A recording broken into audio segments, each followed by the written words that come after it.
why don't you take it away? Awesome. Well, thanks, guys. Thanks for having me. Hope you all are enjoying your evening.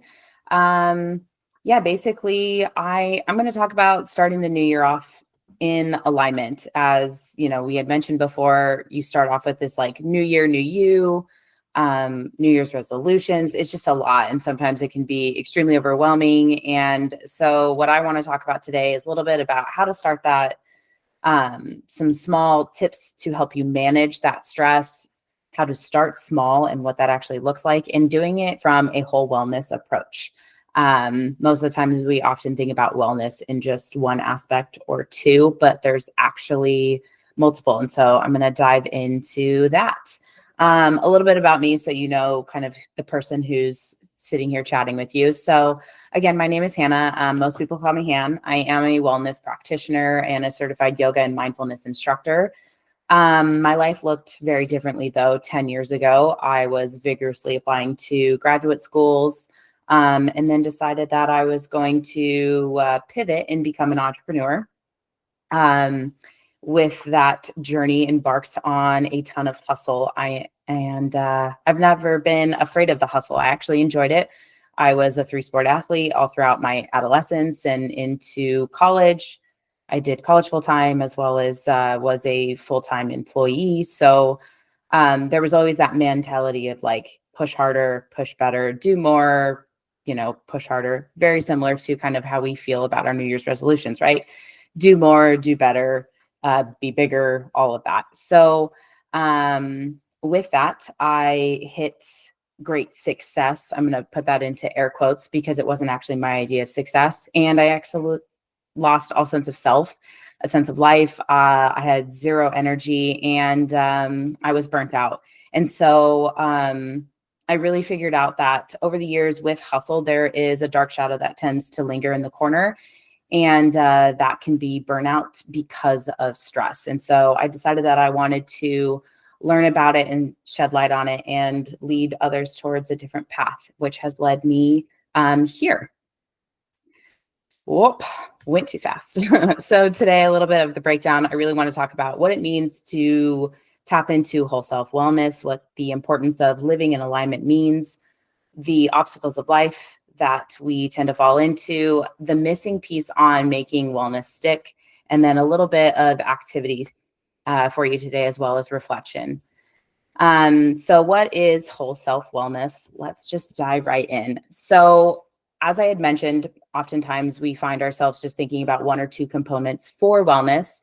And to me, there's 7 components. So there's the physical, the mental, emotional, social, spiritual, environmental, as well as relational. And so I want to break these down really quickly because they're all important. So obviously with the physical, you've got movement, nutrition, rest, how we take care of our bodies. The mental aspect, which is the thoughts, the beliefs that fill up our mind. Emotional. So the feelings that we feel, our emotional resilience to life, as well as how we speak to ourselves in terms of self-compassion. Spiritual, oftentimes we just think of like religion or our beliefs. However, this actually boils down to our purpose, our core values, and connecting to something greater than ourselves. Environmental. So how we live within our harmony of our surroundings. This is not just like the physical environment of our surroundings, but also the relationships that surround us. And then the social and relationship, those often sometimes correspond. So with the social aspect of it, I want you to think about this in terms of like outside of that inner circle. So friendships, community, your support systems, something like this, a community that you're a part of. Whereas that relationship wise, it's more of those deep, meaningful, relationships that you have. Family members, friends, that inner circle, those people that you really turn to when you need their support. And so each of these components of wellness are interconnected, and they can really affect one another. And so I want you to think about a time when you found yourself extremely tired, right? So you weren't getting much rest. Maybe you were in college. Maybe you were starting a new job. Maybe you were a first-time parent. Your body was probably a little bit fatigued. And so there was that physical component of wellness. The body was tired. However, I guarantee you your mood was also affected. So maybe there was a little bit of irritability. Maybe you were a bit emotional and sad, and just overall exhausted. So you can really see how when one component is affected, it really just trickles down to the rest of it. And so when we think of these components, I also like to give the visualization of like a table. So you've got four strong pillars on a table. When they're all built and they're all strong, that table is sturdy. However, if you take away one of those legs of the table, it tends to put stress on the other components. Well, life is stressful as is. So it's really important to slow down and really just find that stability on each leg, or for, in our instance, the seven components. So, what does it mean to live in alignment? So, again, I want you to think about that table that we just talked about. So, I like to break this up. The seven components of wellness sometimes can be a little bit overwhelming when we think about it. That's a lot of things to keep track of. So, I really like to break them down into three: the mind, the body, and the soul, or the spirit, whichever one you want to go with. So the mind is the foundation. So when the mind is clear, it's allows us to be focused and intentional. We get to cultivate mental clarity, and allows us to really make decisions and purposes that are in line with our values. And when we connect it with our body, we really prioritize the movement, we nourish it, we allow it to rest. And so it allows us to feel well cared for. It creates a deeper connection and fosters that mental and emotional well-being. So when the mind and body are connected, it allows us to create clarity as well as energy. Then we flow over to our soul. So the soul, or the spirit, really connects us with that higher purpose, right? Those values, that inner peace that we have. And so when we're in alignment with that, we often feel joy and fulfillment. So when we look at the connection between the soul and the body, we again feel that alignment and fulfillment. Making it full circle, the soul and the mind, when those are connected, it really creates that emotional balance as well as connection. So I like I said, break those down into just those three things. So when we do fully live in alignment, we often feel energized, right? We're fully aligned. We're able to think with clarity. It allows us to make better decisions. It also allows us to focus more. We get to really embrace our emotions rather than turning away from them and running from them. This can create emotional resiliency within life, as well as we live a more fulfilled and purposeful and joyful life. And who doesn't want that? And then oftentimes when life happens, we get to really lean on those strong connections that we have made because we've fostered that connection with somebody else. But again, life happens, right? Life happens, obstacles come along, and some of the most important barriers that often happen with us are these. These are some of the main barriers that a lot of my clients deal with. And so I want you to think about it in terms of like toxic environments. This can be work related, maybe home, relationship, being overworked. That has a big component with burnout. Judgment, that's judgment on the outside as well as judgment from the inside. A complete disconnection with our mind and our body and our soul. A lack of boundaries, not learning to say no. Comparison, again, self-comparison with us to others, also with us to our previous self. That comes up a lot that I don't think people realize. Fear and overwhelm. And again, like I said, lack of control. So these are big components that all encompass that lovely thing called stress. So what can we do? And how do we live in alignment? There's one missing piece. We all know what stress feels like. Most of the time we find ourselves that our shoulders are tense, our jaw is tightened, our fists, our hands are in a fist. And we think about this new year and we say, we want to do things differently this year, right? We want all of these different things, but what is the missing piece? Why do we tend to fall off after 2 weeks?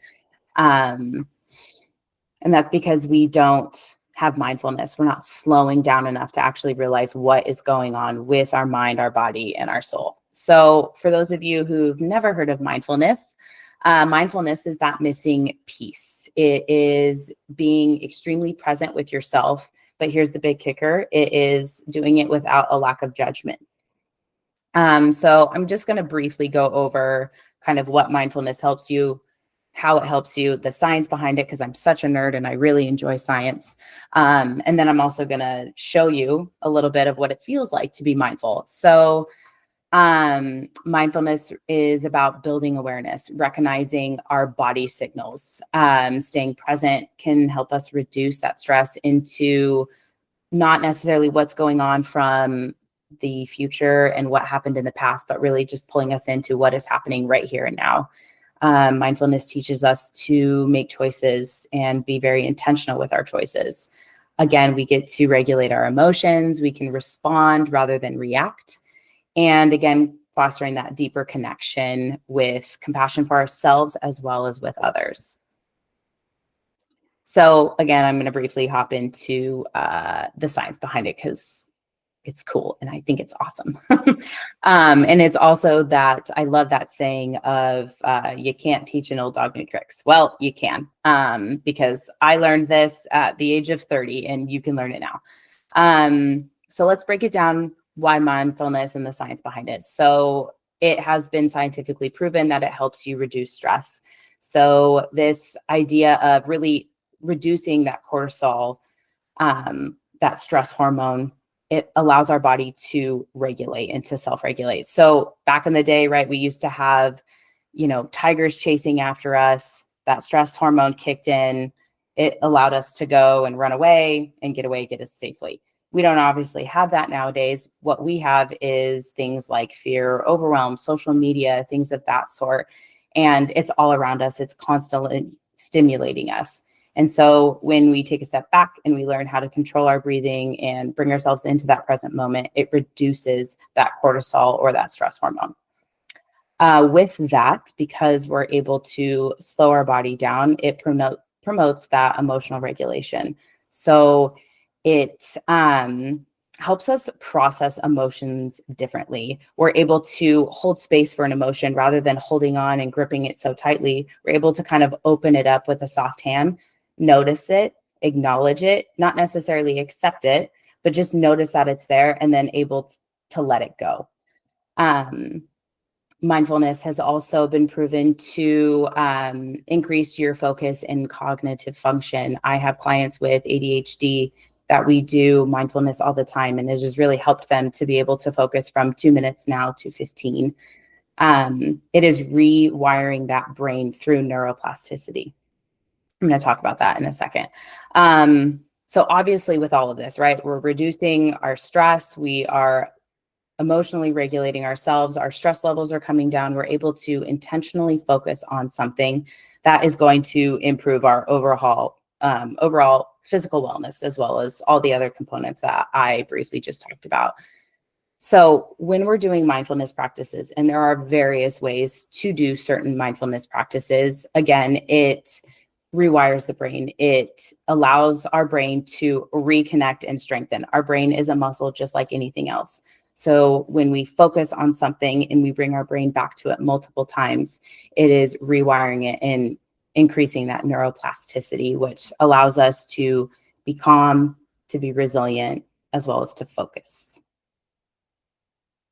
All right. So who here has maybe tried a meditation before or was like, I'm going to try it, and then the thought popped up in your brain of, you know what, I can't sit there for 5 minutes. I can't sit and like turn my brain off, right? We've all had that thing. I used to have it all the time. I can't sit here for 10 minutes. I can't just turn my brain off.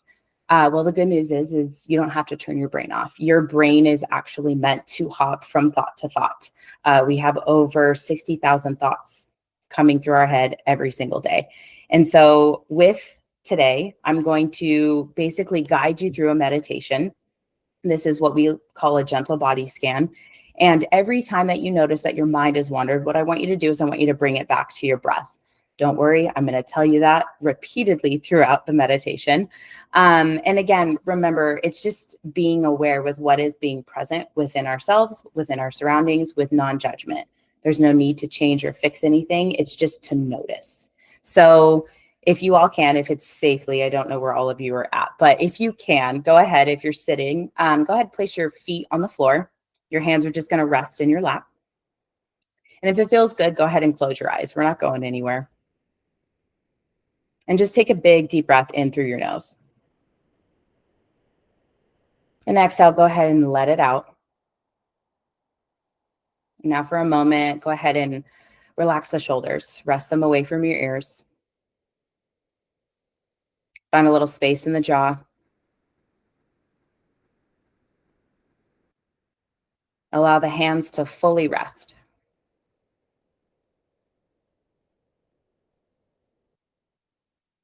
And I want you to just notice your breath for a moment.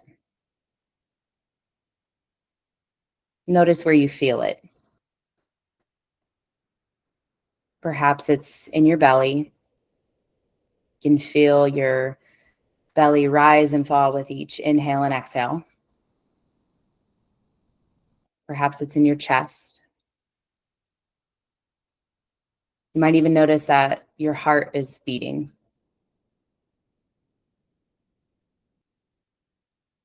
Perhaps you feel the air moving in and out of your nose.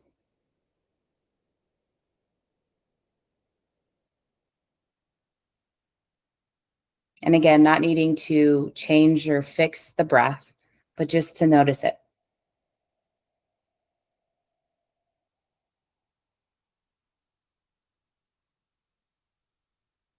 Now I want you to bring your attention to your feet on the floor. Notice the point of contact between the ground and you.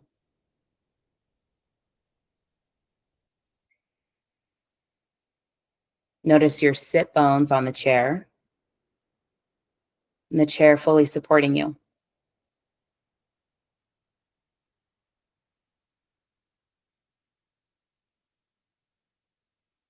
Now with this breath, rest your awareness on your back. Maybe you're resting up against the couch or a chair.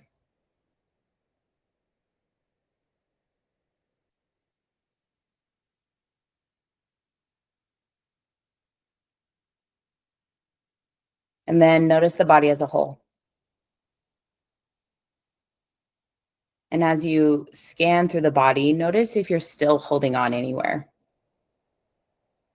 There's any sense of tense. And with your exhale, go ahead and see if you can try to release it just a little bit more.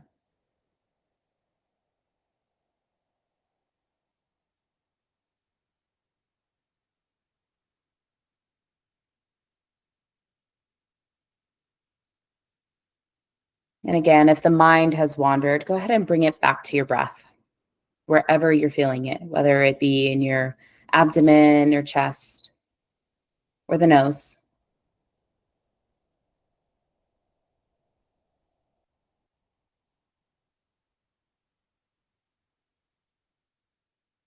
Taking in one final deep breath in through the nose. And exhale, go ahead and let it out. And then when you're ready, you can open your eyes from bottom to top if they were closed. And just take a moment and notice how you feel. Notice how the body feels, how the mind feels. And again, not needing to change or fix anything, but that was a simple 3-minute guided meditation. So the big misconception with mindfulness or meditation is that you need to be sitting in it for 45 minutes, an hour. We sat in it for 3 minutes. Chances are there was maybe a time when you noticed where you were holding on to stress. It could have been when I cued you to rest your shoulders away from your ears, or maybe relaxed your jaw a little bit, finding a little space there. I tend to hold a lot of tension in my hands, so my hands tend to be stiff and tight. And so I was able to release those. So that's just allowing you to feel into your body. That was a mindfulness practice. So now that we're present, if you guys have a moment, we're going to do some activities because as much as I love hearing my voice, I really want to get into kind of the nitty gritty of moving forward. And we can't tend to do that unless we know kind of where we're at. So, because we've just allowed ourselves to become present, if you've got a journal or a pen or paper or even your phone, what we're going to do is I want you to write down the 7 components of mindfulness. So, again, it's the physical, the mental, emotional, spiritual, environmental, social, and relational. And from a moment, I want you to look at those 7 components and I want you to rate each of them on a scale. So 0 being I am like that part of my wellness journey is solid. I nurture that one. And 5 being I don't nurture it. So just take a moment and kind of scale those out. Remember not being judgmental or getting caught up in the storyline of why we're doing it or why we're not. But again, just noticing where we're at.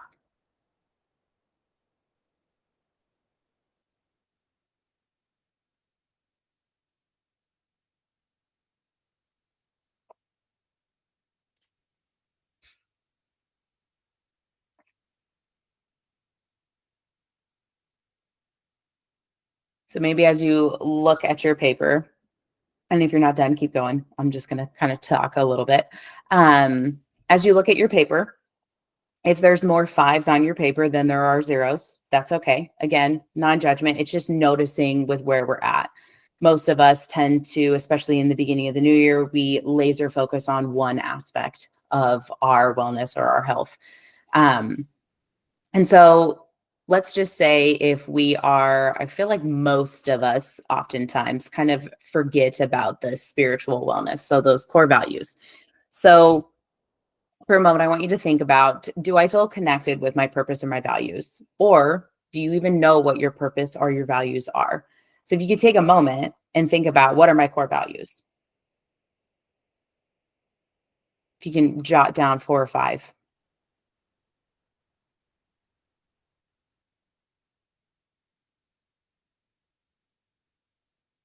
And then once you have those, do you feel connected with those? Do you tap into those each day? Do you take an intentional step towards those each day?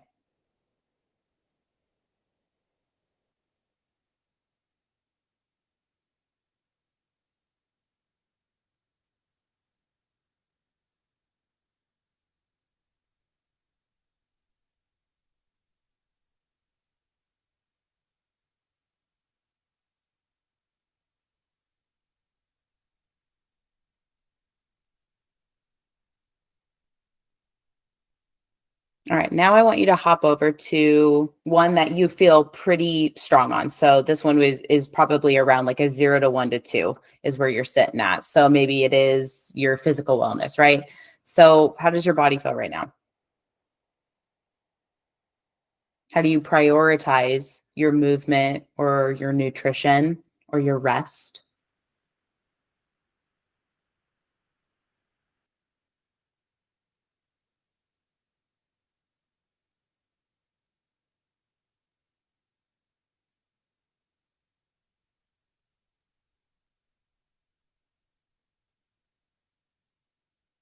Yes, I'm actually going to answer this question right now because that is a very, very important question. Yes. Okay. So, examples of values. Um, I find this is the easiest way how I kind of guide my clients into it. Is there something in terms of a relationship? I want you to pick one relationship that you really value. What is one aspect or what is something that that person does that means something to you, that gives you meaning? So for example, for me, I really value time, and so when people are on time, that to me is a core value. So punctuality would be one for me. um, Trustworthiness, honesty, those are core values. Good question.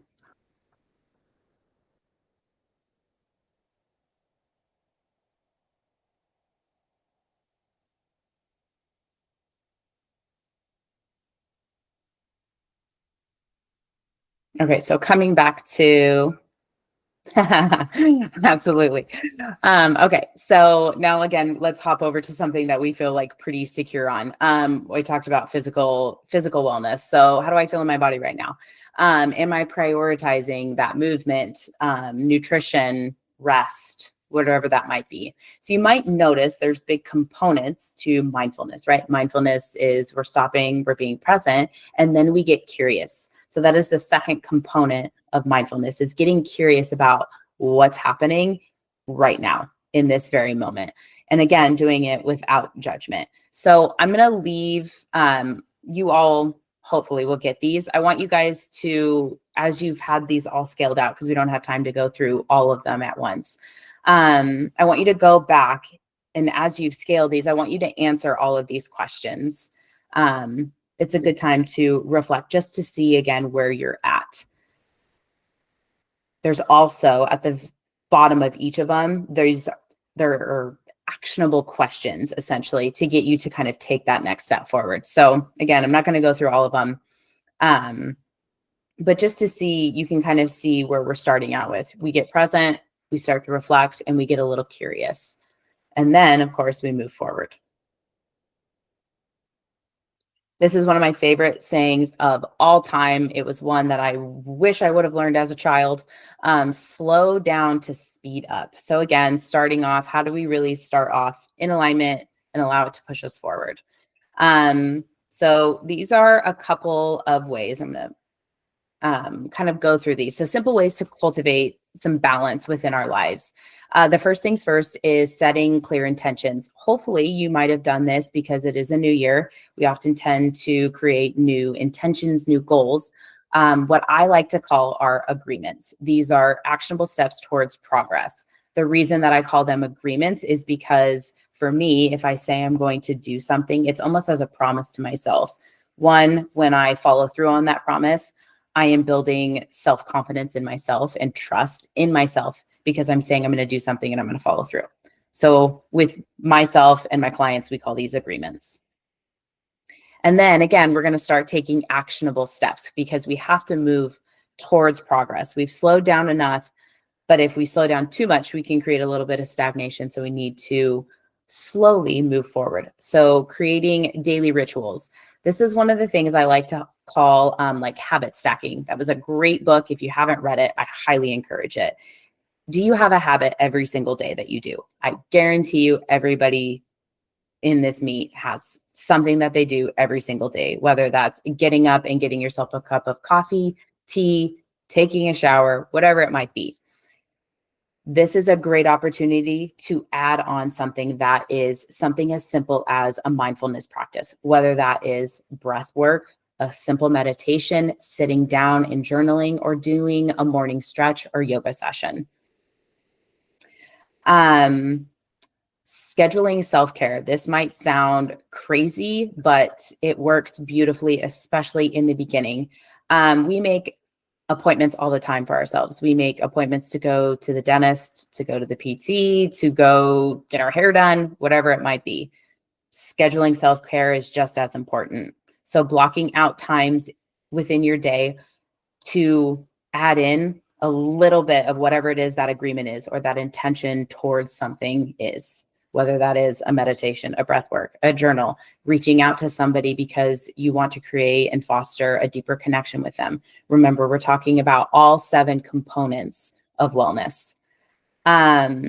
This one is a big one, especially right now in the new year, is decluttering your environment. So when we go back to environmental wellness, and you look at things in terms of the brain, when we look at a cluttered space, it actually overwhelms our prefrontal cortex and it allows us to not be able to focus. And so really decluttering your space can create so much clarity and also lower that anxiety level. Practicing gratitude. I want to go into this one a little bit. I heard it a lot when I first kind of started this, but I didn't really understand it. You know, pick 3 gratitudes every single day. I didn't really understand what the purpose behind that was. But the purpose behind gratitude is coming from a sense of abundance. So rather than looking at something that we do not have, we're looking at the things that we do. So we're not focusing on the lack of. And one of the best, as always, is communicating boundaries or protecting your peace, your time, and your energy. So again, these are very simple, simple things that you can do to start to tap into cultivating that balance and aligned living.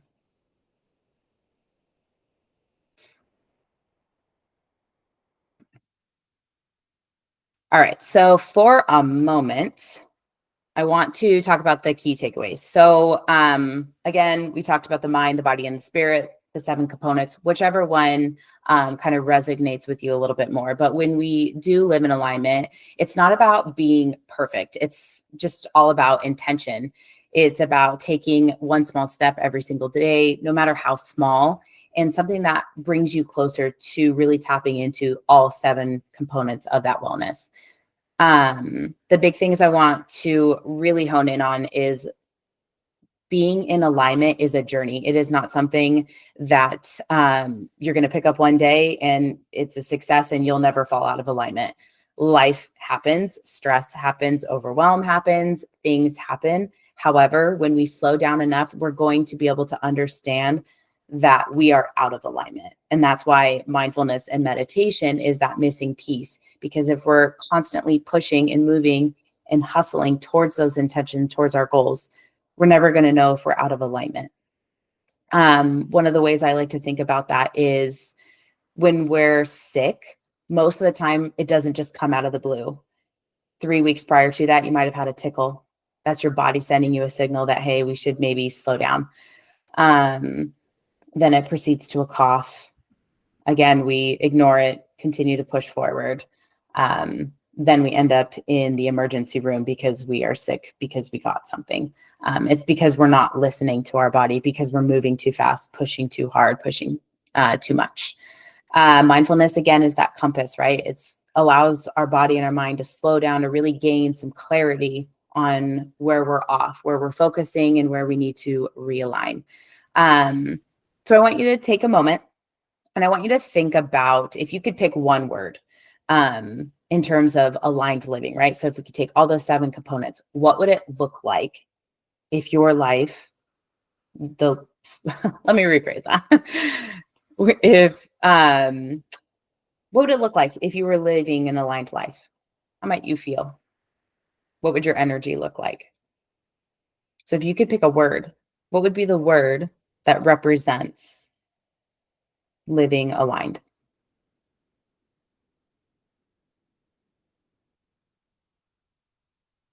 Such a good word. I love that word. Smooth,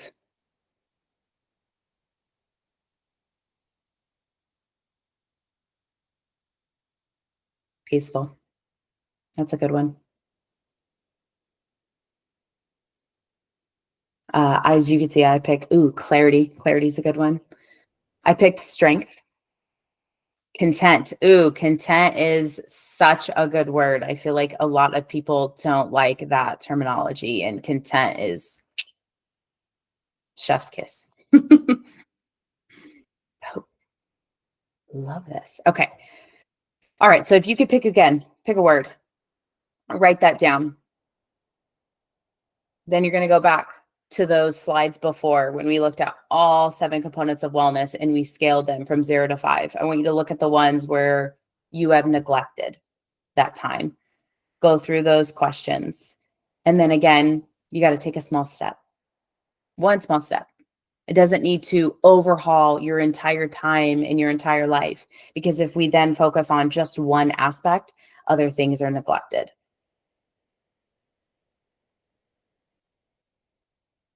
All right, let's get to some questions. I think I saw one already. All right. These were our words. All right. Any tips on how to improve or become more aware when you do fall out of alignment? Absolutely. So again, our bodies send us signals all the time. And most of the time we're just moving far too fast to just notice that our body is sending us signals. It's something as simple as when your body is hungry. when you're extremely busy, oftentimes we tend to not eat or drink anything because we're so laser focused on whatever it is that we need to do until the end of the day when our stomach is growling, we're irritable, we might be a little shaky, we might be getting a little bit of headaches. We just didn't slow down to allow ourselves to listen. So what I like to do is when I'm noticing that my body is feeling a little bit stressed out, or I'm feeling a little bit irritable, or maybe a little bit anxious, slowing down and becoming aware. So again, placing my feet on the floor, closing my eyes, taking a deep breath, and just noticing what's present. Today, I found myself having pretty low energy. I didn't want to move my body. I didn't want to eat anything. I didn't want to cook any food. I wasn't feeling great today. I took a few moments, put my feet on the floor, closed my eyes, took a big deep breath, and just actually noticed that I was in need of some connection. So I reached out to my support system, had a great connection call, ended up doing the workout afterwards, fed my body, and here we are. So it's just really slowing down. And it can start with something as simple as a breath.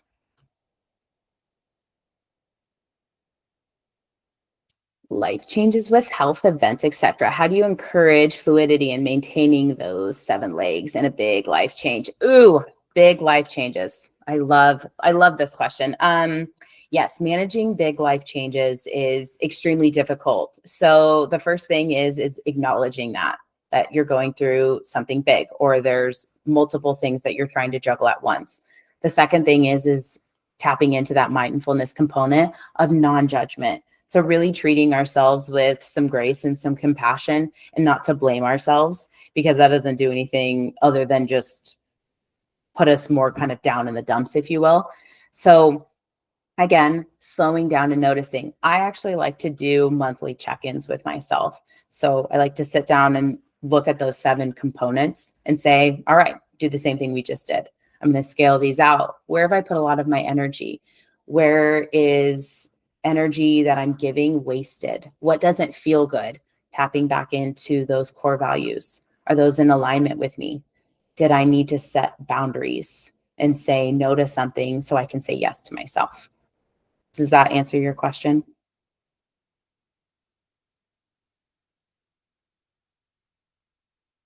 Awesome.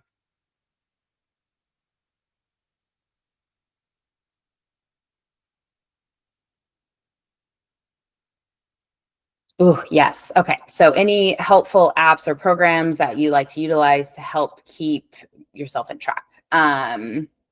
Ooh, and even used to gain some relaxation. Yes. There are so many. The wonderful thing is there's so many different apps out there. If you are wanting to kind of dip your toe into meditation or mindfulness, again, there are plenty of apps. There are Calm, Headspace, Insight Timer is another one. I also have an app on Patreon where I record guided meditations and give those to anybody who is on my community there. The biggest thing that I actually do, and it can sound a little bit crazy, but remember when I talked about kind of scheduling in that self-care? So what I actually like to do, I am somebody who has a planner, but I also love to utilize Google Calendar on my phone. And so what I do is I have different appointments, if you will, and I set them based on energy level. So I note them as a different color. So if I'm doing something that brings me joy, or that brings, some happiness into my life that's just for me, it's labeled as a color yellow. So for me, my yoga, like my own private practices of yoga, or going out and getting coffee or drinks with a friend or a family member, those are labeled as joy.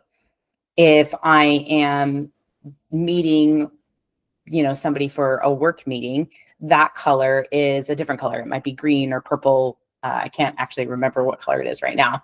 But that requires a different level of energy. Then at the end of the month, I look back over my calendar and I notice and I check in. How am I feeling? Perhaps I'm feeling exhausted. I look at my calendar and then I'm able to see where I put my energy.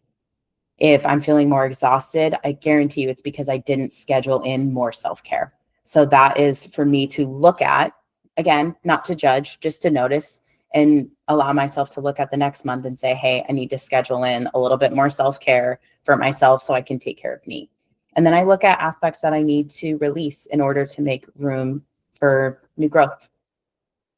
So I hope that kind of answers that question a little bit. But there's a plethora of apps out there. I even think you could do YouTube. Yes, it's a visual reflection. I actually do it every month and I do it every year. It's called a life audit. I got this practice from Rachel Hollis, and then have taken it and added a bunch of other kind of mindfulness techniques to it. But it is a very great visual tool to allow me to look at where my energy is going. And again, allowing me to check in after every month and see where I'm at. Any other questions? These are great. I love these questions.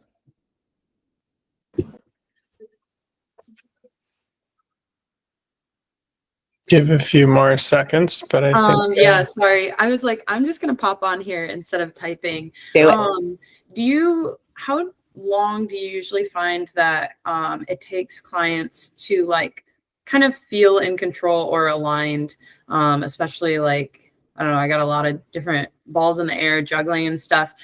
Do you find it takes a certain amount of time? I understand that people are different, but is there a general timeline when they're doing these practices?